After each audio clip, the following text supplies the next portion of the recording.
دوستان عزیزم، درود و مهر. امیدوارم هر کجا این دنیا هستین حال دلتون عالی باشه. گاهی یه غذای ساده میتونه با یه طعم خاص برای همیشه تو خاطرمون بمونه. این آبگوش از دل کرمانشاه اصیل، خاص با طعمی فراموش نشدنی. بریم که با هم دیگه طرز تهیه‌اش رو ببینیم.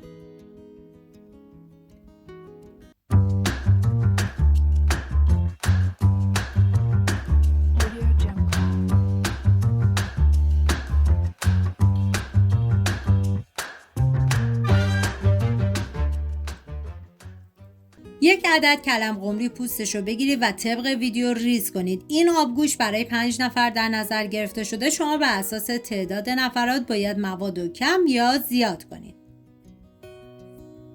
سبزی تازه این آبگوش ریحون هستش که من از یه دسته استفاده کردم و ریز ریز خوردش میکنم. سعی کنید که حتما از ریحون تازه استفاده کنید، چون عطر و طعم این آبگوش رو فوق‌العاده خوشمزه تر میکنه.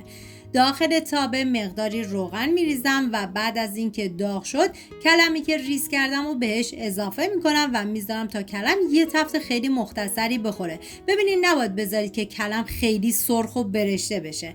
بعد از اینکه کمی تفت خورد توی این مرحله ریحونی که ریز کردم هم بهش اضافه میکنم و میذارم تا ریحونم یه تفت مختصری بخوره. این آبگوش قمری از اون غذاست که وقتی میچشی یه طعم ملایم و دلنشین که هم شکم رو سیر میکنه هم دل رو گرم. حتما درستش کنید، مطمئنم براتون تبدیل میشه به یکی از غذاهای محبوبتون. بعد از اینکه تفت خورد من دیگه زیر حرارت رو خاموش میکنم. این مواد رو میذاریم کنار. من 2 عدد پیاز ریز رو به صورت نگینی ریز کردم. ببینید من اندازه رو هم در طول ویدیو میگم هم داخل دیسکریپشن نوشتم. شما اگه پیاز بزرگ داشتین از 1 عدد استفاده کنید.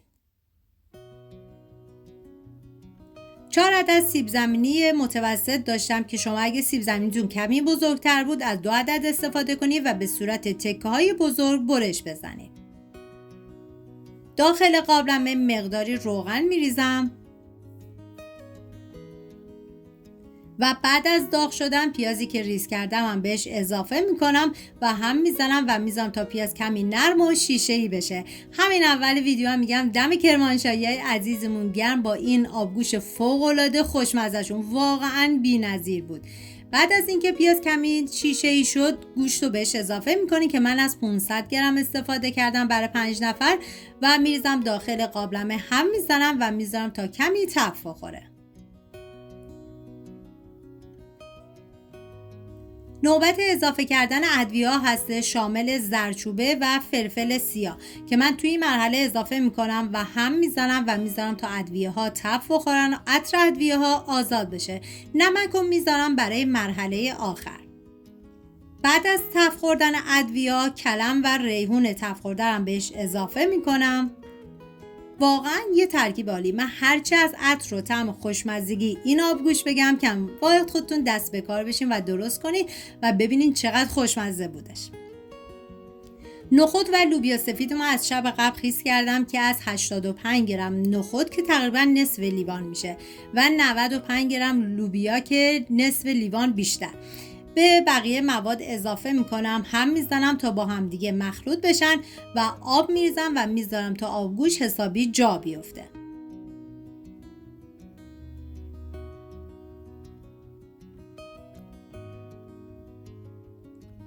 بعد از اینکه آبگوش پخت و جا افتاد 10 دقیقه آخر داخل تابه من مقداری کره ریختم و بعد از داغ شدن 2 قاشق غذاخوری نعنا خشک رو بهش اضافه میکنم و میذارم یه تفت بخوره و زیر حرارت رو خاموش میکنم و به آبگوش اضافه میکنم.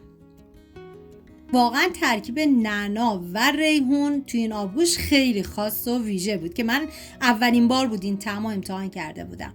هم میزنم تا با هم دیگه مخلوط بشم و نمکم تو همین مرحله بهش اضافه میکنم و 10 دقیقه دیگه بهش زمان میدم.